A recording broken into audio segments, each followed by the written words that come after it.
senhor. Boa noite, pessoal. Espero que estejam todos bem.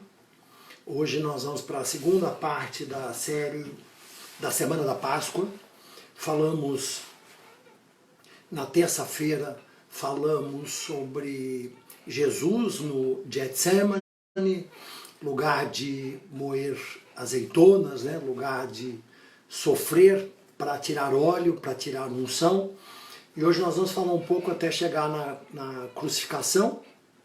E domingo nós chegaremos na ressurreição. Jesus ele chegou 6 dias antes, para vocês terem uma ideia. Antes de ser crucificado, foi para a casa de Marta, Maria, que é uma família amiga deles, e ali aquela conhecida passagem, Maria lavou os pés dele com perfume, e Jesus disse para ela: olha, esse teu ato de amor vai ficar escrito, vai ficar para a memória em todas as vezes que o evangelho for pregado. Todos vão saber do teu ato de exemplo, de devoção, de amor, de relacionamento.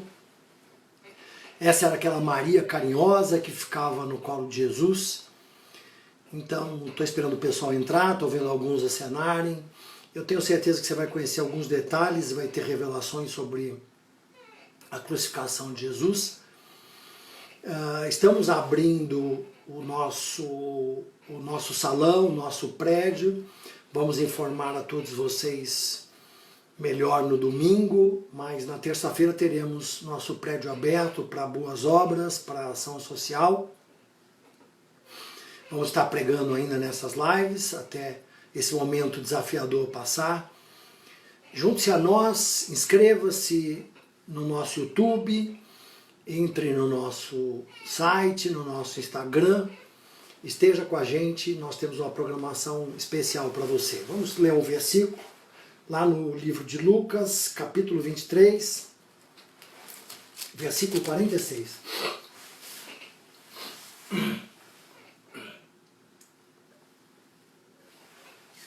Versículo 43 diz assim, Lucas 23, e clamando Jesus, com grande voz, disse, Pai, nas tuas mãos eu entrego o meu espírito.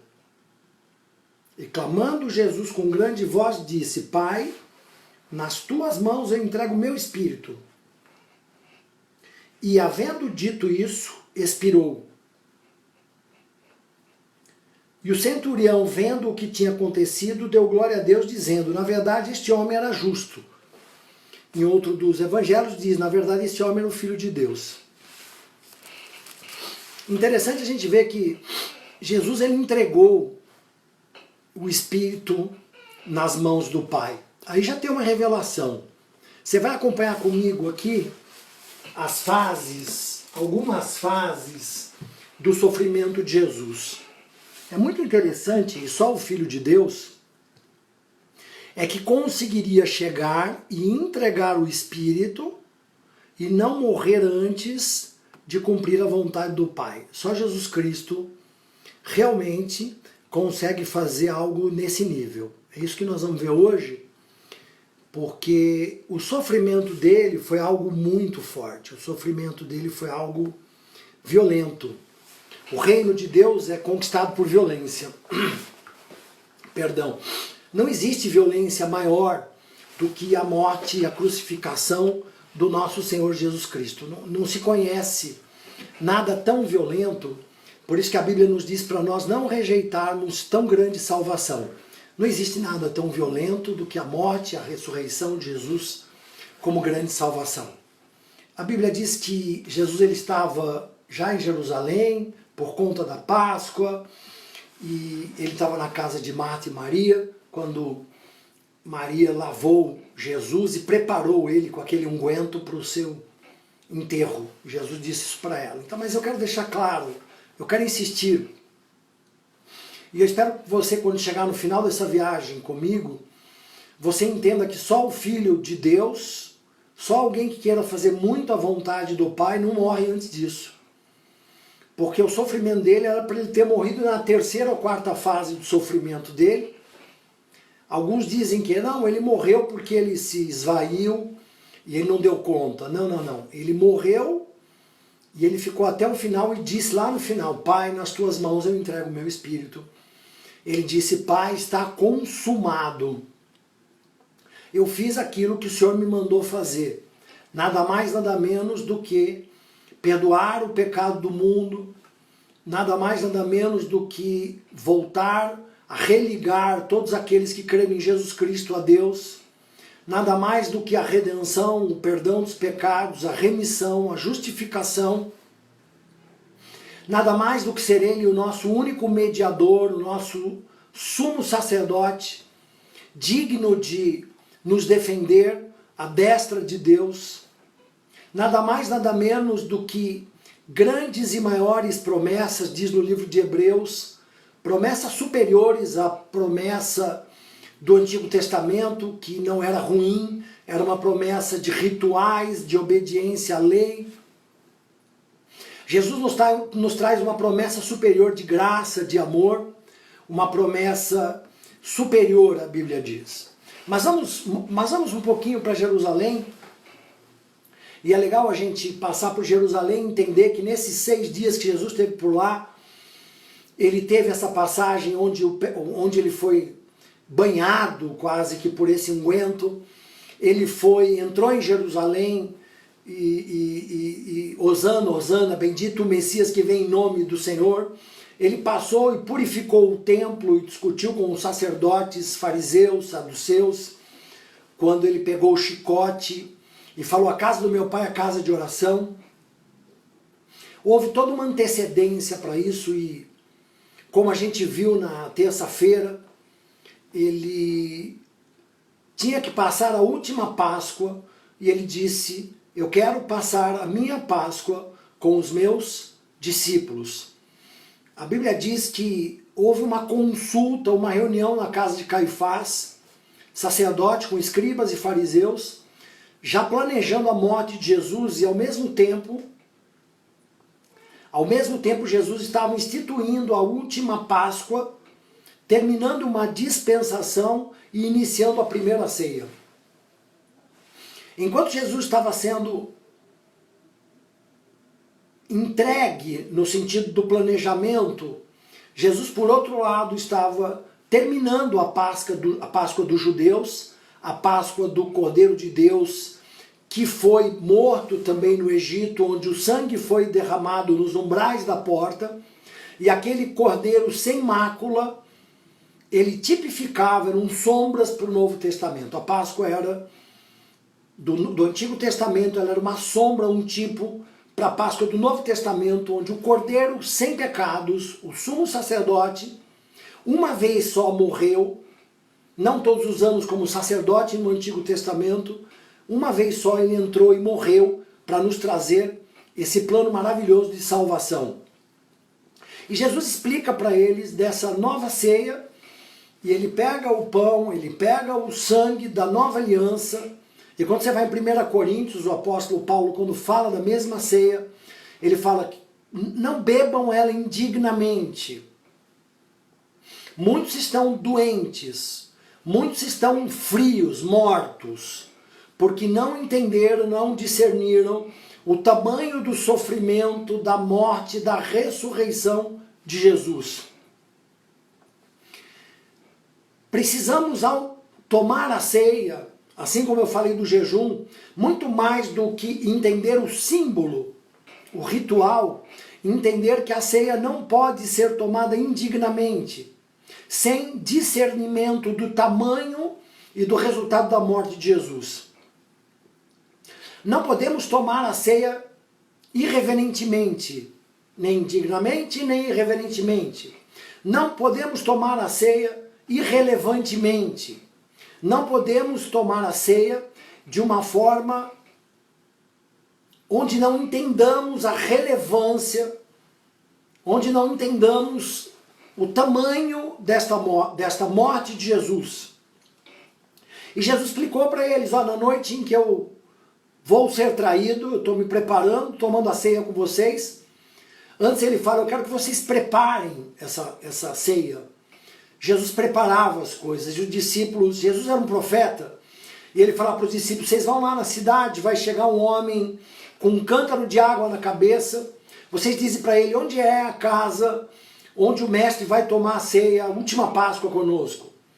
E a Bíblia diz que eles entram nessa casa, eles pegam uma sala mobiliada, linda, e eles preparam a Páscoa para ser tomada, a última Páscoa para ser tomada com Jesus. Jesus, um profeta, já deu uma palavra profética, olha, vocês vão lá, vocês vão achar um homem, já um curso de sobrenatural e de como é que Jesus agia. Eles preparam a sala e quando eles estão tomando a ceia, a gente falou sobre a traição de Jesus e Jesus sai, depois de tomar a ceia com eles, explicar a ceia para eles, que era para remissão de pecados. Jesus vai para o Getsemane. Antes de ir para o Getsemane, Jesus avisa Pedro, Pedro, o diabo veio me pedir para te cirandar como um trigo, para te moer, maior que nós possamos suportar. Jesus não permite tentação maior, mas falou para Pedro, eu sou o teu intercessor, eu vou interceder por você, para que a tua fé não desfaleça, para que a tua fidelidade não desfaleça. Precisamos entender que Pedro não conseguia orar com Jesus, não conseguia vigiar com Jesus, assim como os outros discípulos. Quando eles foram para o Monte das Oliveiras, a Bíblia diz que Jesus verteu sangue, suor e sangue de lágrimas, enquanto os discípulos dormiam com seus olhos carregados, porque era uma grande luta espiritual, uma grande batalha, até que Jesus se entregasse para as trevas. Ensinamos na terça-feira que Jesus orou separado, que Jesus foi 3 vezes e voltou, 2 discípulos estavam dormindo. Deixa eu sintonizar, minha bateria está sinalizando fraca. Já entendi. Jesus, já conectei. Jesus se entregou. Antes de se entregar, Jesus cuidou de que os discípulos não desfalecessem. Olha, vocês orem para vocês não entrarem em tentação. Mas ele voltava e falava, vocês não conseguem nem vigiar 1 hora, a importância de orar 1 hora, porque havia um grande peso das trevas, havia um grande trabalhar das trevas para que acontecesse aquela morte de Jesus. A Bíblia diz que Jesus ficou agonizado, essa é a primeira fase do sofrimento de Jesus, fase número 1. Jesus agonizava, Jesus orava ajoelhado, Jesus orava sobre o seu rosto, comendo pó. Jesus confessou a sua fragilidade para eles, o medo até a morte. Jesus ia e voltava e dizia para eles, olha, vocês têm que orar. Mas chegou uma hora que Jesus falou para eles, olha, vocês podem dormir, porque as trevas estão chegando e agora o Filho do Homem vai ser entregue. Mas a Bíblia diz que um anjo apareceu para fortalecer Jesus. Eu quero que você preste atenção, porque 3 vezes, o número 3 é bastante interessante, né? 3 vezes eles dormiram, 3 vezes Pedro negou Jesus, 3 vezes Jesus orou, no 3º dia Jesus ressuscitou. Mas é interessante que 3 vezes Jesus fala, Pai, Pai, se possível, afasta de mim esse cálice, mas não seja feita a minha vontade, mas a sua. Eu quero te levar para águas mais altas, mais profundas. Pai, Pai, se possível. É interessante, quando você estuda como eu pesquisei essa semana, você percebe que não só estava em jogo o fato de Jesus ir para a cruz. Eu comecei a estranhar Jesus ficar pedindo para Deus afastar o cálice, se Jesus já várias vezes tinha dito para os discípulos e assumido que ele iria morrer. Ele já tinha dito que era importante o Filho do Homem ser manietado, ser maltratado. Então ele já tinha se convencido para dar marcha ré no Getsemane, digamos assim. E Jesus ora, eu falei, puxa Deus, deve ter algo mais profundo. E quando você vê, você entende, quando você vai para o livro de Hebreus, que a oração de Jesus, Pai, se possível, ela foi ouvida. Mas é claro, Jesus foi para a cruz, mas a oração de Jesus não era de só ir para a cruz, de ser isentado de ir para a cruz, porque isso ele já tinha concordado, mas era ser isento da separação que ele ia ter que ter de Deus, porque ele O livro de Isaías diz que ele se fez pecado, que ele se fez pecador por nós, ele nos substituiu. Ele teve que se fazer pecado, ele teve que se separar de Deus, para poder pagar o maior pecado do mundo inteiro. E Jesus estava querendo, na verdade, dizer um pouco mais do que, se possível, afaste de mim esse cálice, mas Deus, eu não queria me afastar de você. Deus, eu não sei viver longe de você. Deus, tem jeito de eu apanhar na cruz, tem jeito de eu sofrer na cruz, mas se você me isentar dessa separação, e você percebe isso quando você abre o livro de Hebreus 6, capítulo 6, versículo 8, a Bíblia diz que Jesus teve que sofrer esta separação e essa cruz para ter aprendido obediência. E muitas pessoas querendo pregar para a gente parar de sofrer. A Bíblia diz que Jesus teve que sofrer para aprender a obediência e que Deus ouviu a oração dele e mandou um anjo. Então o que esse anjo fez? Esse anjo fez o que fez para Elias na depressão. Fortaleceu Jesus de uma tal forma que Jesus conseguiu passar por todas as pancadarias, quase 10 fases de tortura descomunal, como homem que era, e conseguiu chegar no final e falar: Pai, Pai, eu te entrego o meu espírito. E antes de ele dizer: Pai, Pai, eu te entrego o meu espírito, ele diz: Pai, Pai, por que me abandonaste? E as pessoas que estavam embaixo falando: tá vendo? Nem Deus foi com ele, Deus o abandonou. Sim, Deus teve que abandoná-lo, teve que se separar dele, porque Deus não tem comunhão com o pecado. E Jesus levava sobre os ombros dele, Isaías 53. Ele levou sobre si as nossas iniquidades. O castigo que nos traz a paz estava sobre ele. E pelas suas pisaduras nós fomos sarados. Linda essa revelação. Jesus entrega o Espírito, fala: está consumado. Ele clama 3 vezes também. Ele diz: Pai, Pai, por que me desamparaste? Por que você se separou de mim? Ele clama e diz: Pai, Pai, está consumado aquilo que você me pediu para fazer. Eu redimi, eu remi, eu justifiquei os pecadores. E na terceira vez que ele clama, ele fala: Pai, Pai, eu entrego o meu espírito. Voltemos agora no Getsemane, onde Pedro e os discípulos dormiram, Pedro, João e Tiago, 3 discípulos. Eles dormiam de tristezas, olhos carregados, Jesus suando, sangue da testa até o chão, para poder falar para Deus, pedir: se possível, afasta de mim esse cálice. E a gente pode olhar e falar: puxa vida, né? Pedro, João, Tiago, santos apóstolos, puxa vida, eles não conseguiam orar. Por isso que eu não consigo às vezes eu durmo também, eu sou tão humano quanto eles. Mas isso não deveria servir de desculpa para nós. Por quê? Porque Pedro, Tiago e João ainda não eram convertidos. Pedro, Tiago e João ainda não tinham recebido o sopro do Espírito Santo, que só veio sobre eles quando Jesus ressuscitou. A Bíblia diz que Jesus soprou sobre eles. Quando o diabo falou que ia cirandar Pedro, Jesus fala para Pedro: Pedro, o diabo vai te cirandar. Quando você se converter, você confirma os teus irmãos. Você ajuda os seus irmãos a se converter. Vocês estão entendendo que a verdade é que Pedro, Tiago e João tinham uma certa permissão para não conseguir vigiar, para negar Jesus, porque eles não tinham recebido o poder do alto. Agora vamos ao mais interessante para o dia de hoje. Jesus vai para o Getsemane, Monte das Oliveiras, onde os discípulos conheciam, porque várias vezes ele ia lá, inclusive com Judas. Jesus vai para um lugar onde todos sabiam que ele iria, porque ele não queria fugir da cruz. Ele foi fortalecido para se separar de Deus, o anjo visitou, ele fica corajoso e ele vai para o Getsemane, eles cantam lindo, eles louvam a Deus. Jesus vai para o Getsemane, a Bíblia diz que Jesus sabia tudo o que iria acontecer com ele, profeta. Nosso Jesus profeta. Pastor, profeta, mestre, apóstolo, evangelista. Como Jesus sabia tudo, Jesus se antecipou. A Bíblia diz que Judas chegou junto com uma multidão, beijou, era um sinal para o sacerdote.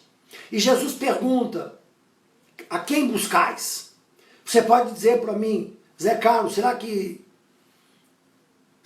a multidão dos sacerdotes, a cidade era pequena, Judas, eles não enxergaram Jesus? Entenda que eles estavam num cemitério, à noite, e por isso que os fariseus buscaram Jesus na escuridão, porque se eles fossem de dia, eles poderiam ter uma represália, porque o povo já acreditava que Jesus era o Filho de Deus. E Jesus falou, vocês me buscam agora aqui nas trevas. Eu tive durante o dia com vocês ensinando a Bíblia, ensinando do lado de vocês, mas na verdade eu não vou dar muita força para vocês, mas tinha que acontecer assim, para que se cumprisse aquilo que os profetas disseram na palavra de Deus. Como ele sabia tudo isso? A hora que ele disse, quem vocês buscam? E os sacerdotes disseram a Jesus Cristo Nazareno. A Bíblia diz que ele avançou e disse, sou eu. E quando ele disse, sou eu, todos caíram. Imagine o poder, e aí Pedro tentou cortar a orelha do Malcom, o sacerdote. Eles caíram. E Jesus falou, olha, eu não quero perder nenhum dos meus discípulos, deixa eles ir embora. Eu vou me entregar para vocês para que se cumpra aquilo que de mim foi falado. Mas vocês não estão levando um salteador, vocês estão levando um Senhor e Salvador, o Messias. E as coisas não vão acontecer do jeito que vocês querem, porque eu vou ser entregue e vou morrer na Páscoa, e não como o Caifás e os sacerdotes quiseram, e todos vão ver a minha morte, a minha ressurreição, porque eu tenho que ser um espetáculo, eu tenho que ser visto, eu tenho que ser humilhado, eu tenho que sofrer, eu tenho que ser algo extraordinário para poder fazer a vontade de Deus. Agonia, suor, sangue. Fase número 2, eles pegaram Jesus e manietaram Jesus. Eles já começaram a bater em Jesus, colocar as mãos em Jesus.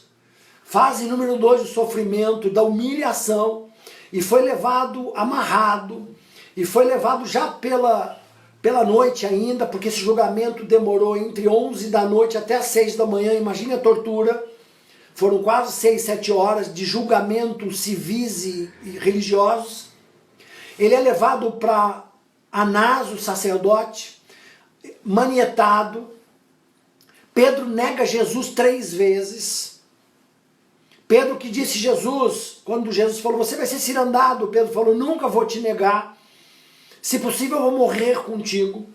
Quando Jesus é levado para a casa de Anás e de Caifás, que eram um sogro do outro, no templo, entre a casa deles e o pátio da casa deles, a porteira, alguns criados, Pedro se esquentava com eles na fogueira, e um parente de Malcom, que Pedro cortou a orelha, reconheceu ele. Pedro falou, não, eu não sou dos discípulos de Jesus, e o galo cantou. Enquanto isso, Jesus já começava a ser manietado, já começava a sofrer na fase 2, e Anás perguntou para Jesus, o que você está ensinando? Qual a sua doutrina? E Jesus falou para ele, puxa vida, eu ensinei de novo, eu ensinei no templo, do lado de vocês. Por que você pergunta para mim? Pergunta para as pessoas que me ouviram. E começaram a dar bofetadas nele, porque acharam que isso foi um desrespeito. E aí, ele foi levado para a fase 3. Ele foi levado para a casa de Caifás, sumo sacerdote. E Caifás olha para ele e fala, conjuro-te, se você é o Cristo, se você é o Filho de Deus, fala para nós. E Jesus diz para ele, você é que diz. Você é que diz.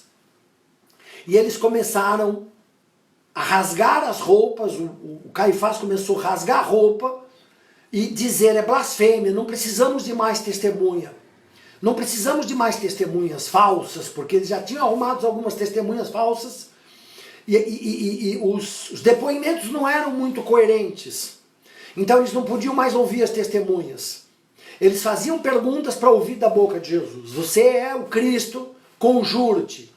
E Jesus dizia para ele, vocês disseram, mas sim, eu sou. E vocês vão ver o Filho do Homem sentado à destra de Deus e voltando numa nuvem. Tá vendo? Ele disse que é Jesus. E começaram, nessa fase 3, a cuspir, a dar bofetadas, a bater nele, a dar murros nele, a escarnecer dele. E disseram, ele é réu de morte. Ele é réu de morte.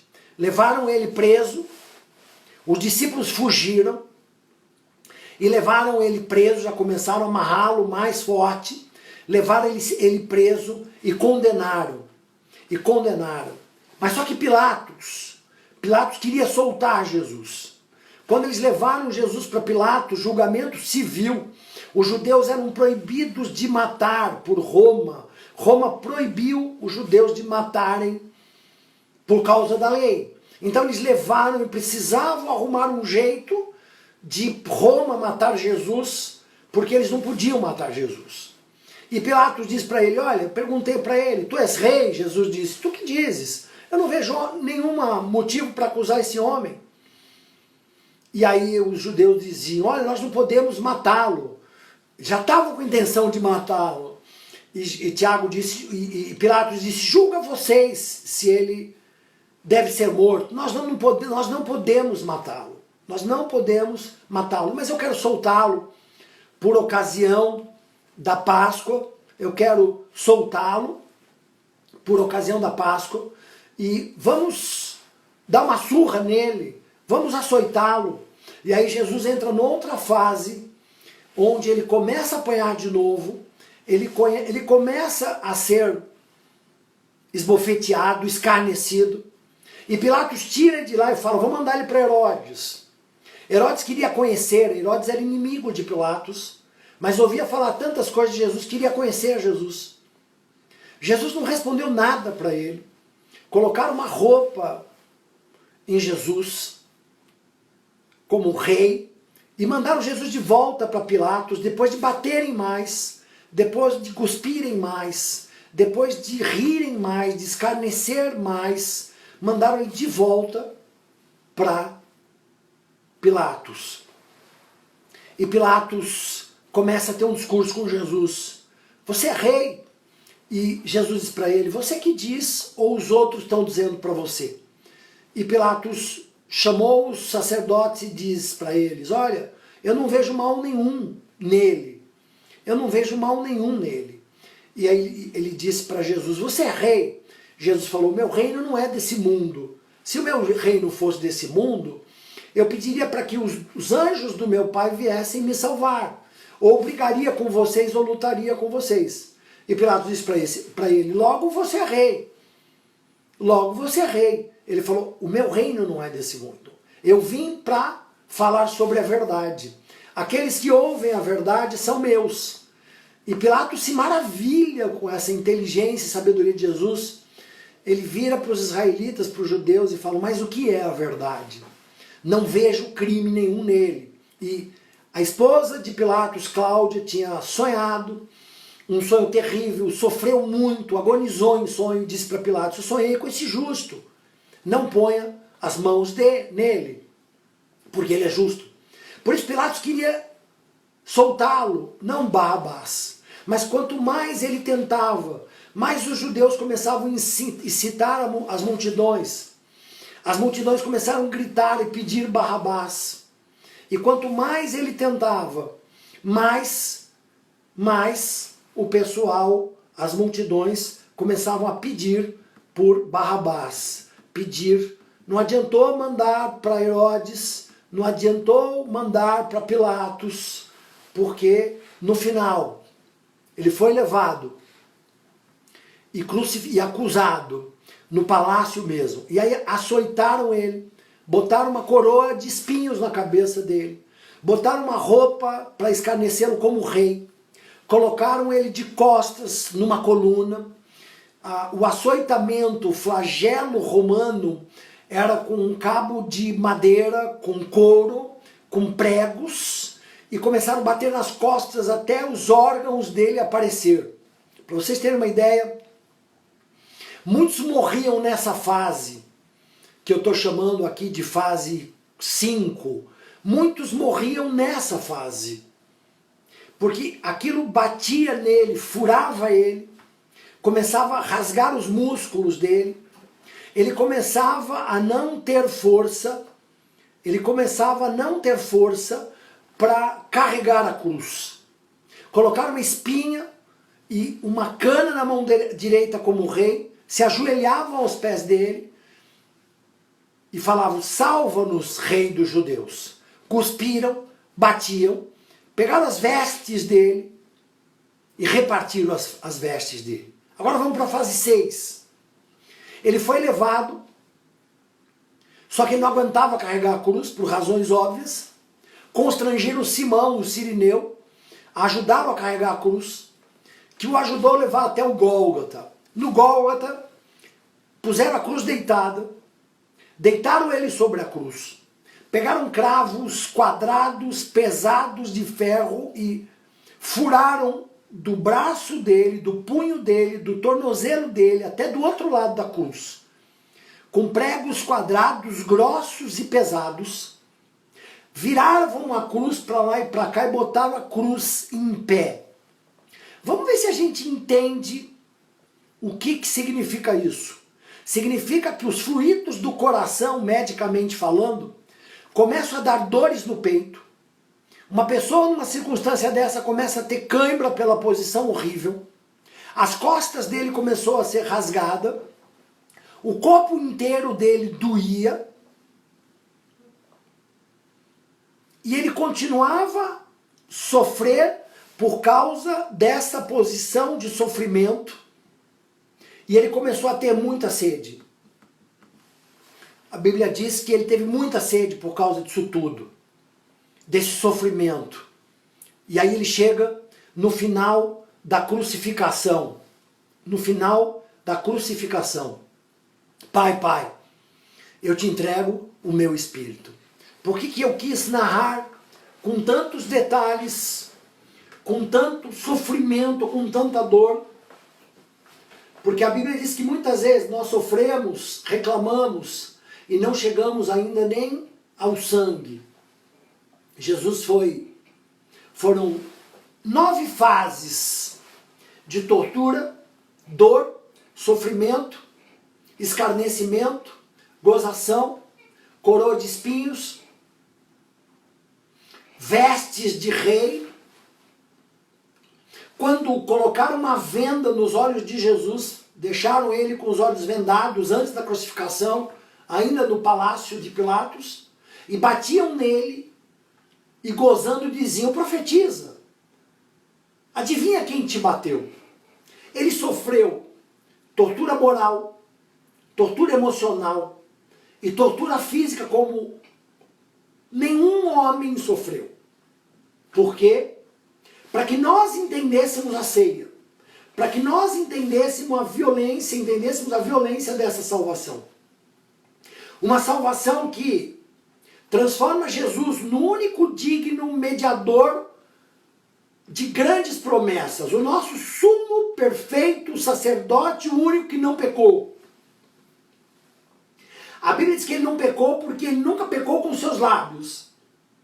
Que ele foi, no livro de Isaías, que ele foi como uma ovelha muda e mansa para ser torturada. E que ele não abriu a boca. Vocês podem pegar o Antigo Testamento. Eu posso trazer isso no domingo, só os versículos para vocês estudarem em casa.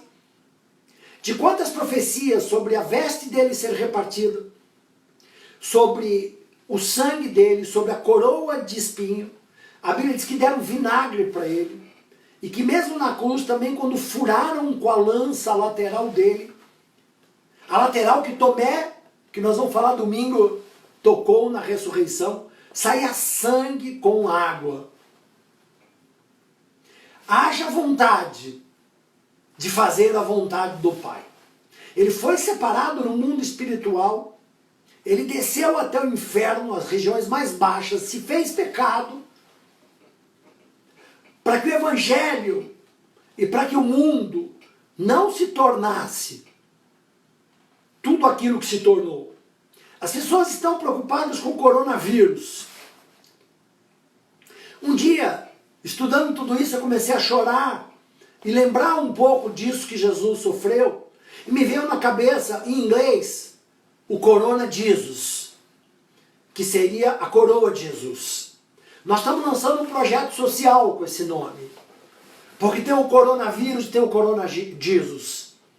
O Corona Jesus sofreu tudo isso para que nós fôssemos corajosos, para que nós orássemos, para que nós jejuássemos.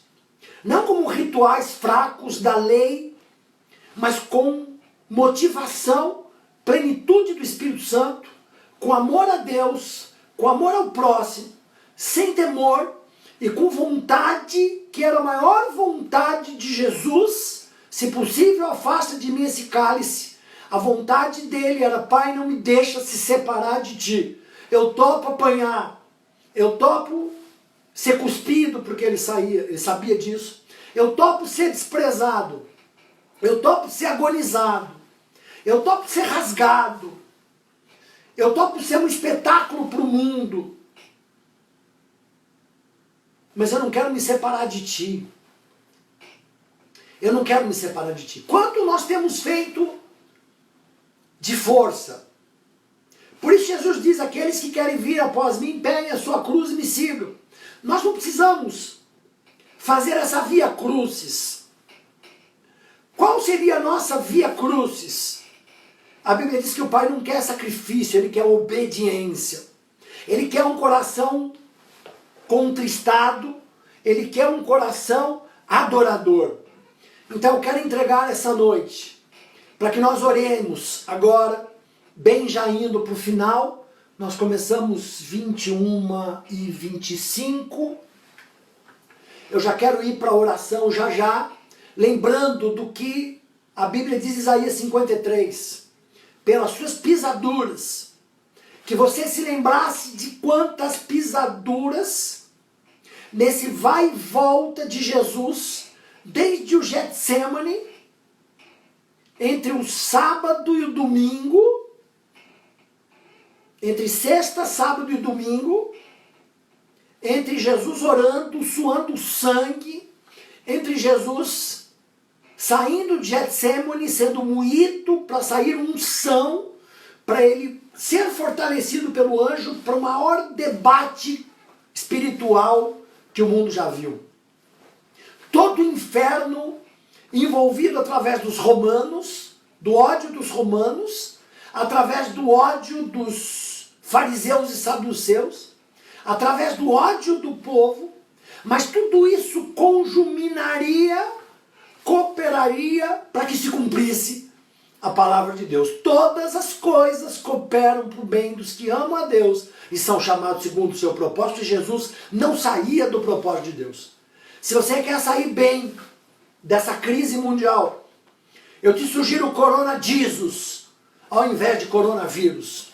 Eu te sugiro colocar a coroa de espinha na cabeça, no sentido parabólico, no sentido de ser uma sombra, um tipo, e de a gente sofrer uma separação, entre aspas, que não é um sofrimento, vai ser uma grande bênção, mas no sentido de orar como Pedro não conseguiu, Pedro, João e Tiago. No sentido de jejuar como eles não conseguiram. No sentido de não negarmos Jesus como eles não conseguiram até receber o Espírito Santo, que nós recebemos. Lembre-se, Pedro morreu na cruz de cabeça para baixo. Paulo morreu decapitado. Esses homens, depois de receber o Espírito Santo, fizeram a verdadeira igreja. Nós somos essa igreja hoje. Nós temos que não olhar para o Getsemane, para os discípulos de Jesus nesse momento. Nós temos que olhar para os discípulos de Jesus depois do Pentecoste. Até esse momento, nós só temos um referencial: Jesus Cristo, Filho do homem e Filho de Deus. Aquele que pagou todos os nossos pecados para aqueles que se arrependem e creem. Aquele que nos cura de toda enfermidade. Aquele que nos purifica de toda nossa injustiça. Aquele que é o nosso alfa e o nosso ômega. Aquele que desceu ao inferno. Aquele que foi crucificado com o maior sofrimento que um homem pudesse. E como homem. Aquele que ficou no terceiro dia ressuscitou. Ficou 40 dias com sinais infalíveis. aquele que ensinou os discípulos, que subiu numa nuvem, está sentado à direita de Deus, como ele falou para Caifás, que liberou o Espírito Santo para que a gente fosse como Jesus Cristo. A igreja que nós vamos pregar de Atos a semana que vem, depois da ressurreição, a igreja chega em Antioquia, no primeiro lugar onde o nome dos discípulos passou a ser cristozinhos. Nós somos e temos que ser cristozinhos. Nós temos que ser colunas nessa crise. Nós precisamos parar de sermos chorosos, medrosos, tementes. E precisamos fazer uma revolução, mas não com o exército da terra. Quando Pedro estava com Jesus, quando Jesus foi preso, e ele tentou cortar a orelha de Malcom, cortou e Jesus curou. Jesus olhou para Pedro e falou assim: se eu quisesse, eu pediria 12 legiões. Eu não tenho ideia ainda hoje, ainda posso estudar isso também. Quantos são 12 legiões de anjos? Jesus falou, se eu quisesse. Eu sei que 1 ou 2 anjos destruíram Sodoma e Gomorra. Jesus poderia ter trazido assim, mas ele resolveu cumprir a plena e perfeita vontade do Pai. Eu quero que a nossa igreja, que pessoas de outras igrejas do mundo, do Brasil inteiro que estejam nos ouvindo, que nós peguemos a nossa cruz, que é bem mais leve que a dele, e que nós sigamos a Jesus. Que nós sigamos a igreja de Jesus. Que nós recebamos hoje a cura que foi conseguida na cruz. Ele levou sobre si, em cada pisadura, ele levou nossas dores. O castigo que nos traz a paz que transcende todo entendimento. Paz durante a crise, durante o isolamento, durante uma possível falta de alimentos.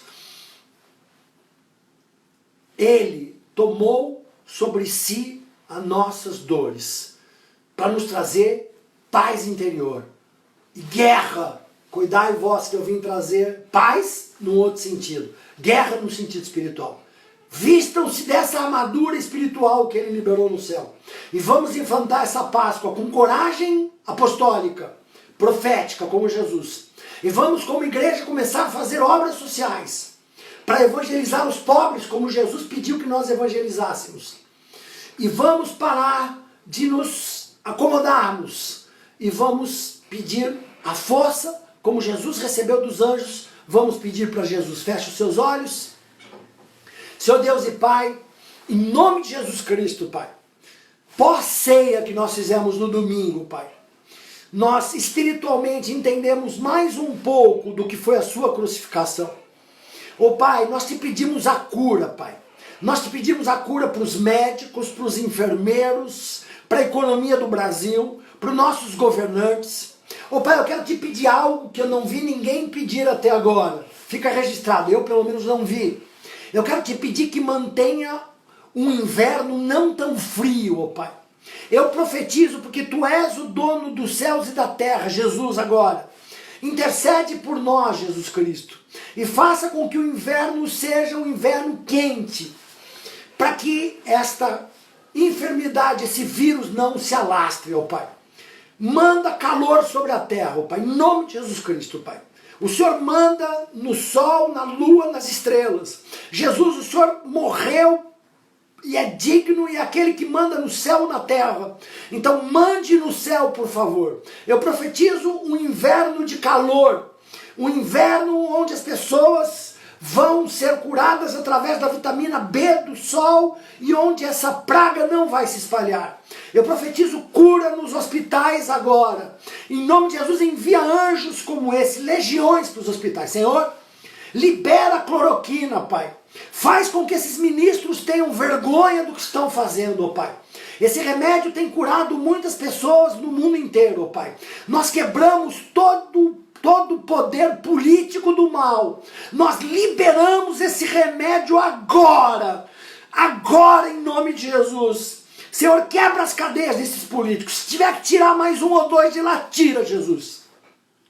Fortalece o nosso presidente. Manda um anjo, Pai. Manda um anjo teu. Nós vamos ver isso nos vídeos, ó Pai. essa palavra, para orar ainda com os presidentes, e para que, se for necessário, Pai, haver alguma ruptura ainda agora, Pai, para que essa cloroquina seja liberada para curar mais idosos, ó Deus, e para esvaziar os hospitais, em nome do Senhor Jesus. Em o nome do Senhor Jesus, nós decretamos agora liberação desse remédio, liberação de outras invenções, cura nos hospitais, cura para os teus servos do mundo, Pai. E posterior, Pai, nós acreditamos nas profecias de avivamento e acreditamos que o avivamento vem depois das crises, Pai. Começa a fazer as igrejas que são tuas crescerem, dá ideias criativas, Pai. Nos ajude a angariar fundos, Pai.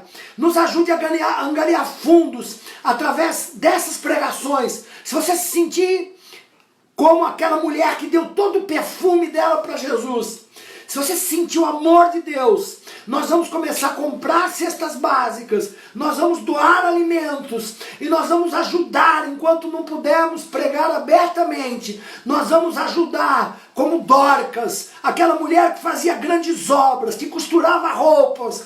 Nós queremos, Pai, máquinas de costura dentro da igreja, colocar costureiras para fazer máscara, colocar costureiras para arrumar agasalhos rasgados para um eventual frio nas cidades mais frias.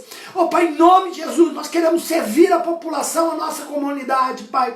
Ajuda-nos mandando servos obreiros, ajuda-nos, Pai, construindo, mandando dinheiro, riquezas para a nossa igreja, Pai. Eu, Pai, profetizo cura, porque o Senhor morreu na cruz para que fôssemos sarados. Nós recebemos sozo, cura, em nome de Jesus. Amém e amém. Se prepare para domingo. Domingo nós vamos com a ressurreição, pregar detalhes maravilhosos da ressurreição. E vamos ressurgir profeticamente no domingo. Nosso plano econômico para essa grande obra social começa na terça-feira. Mas até lá vamos arrecadar, vamos arregaçar as mangas, vamos nos envolver com coragem na obra de Jesus. Vamos colocar a coroa de sacrifício. Em nome do Senhor Jesus. Amém? Amo vocês. Boa noite.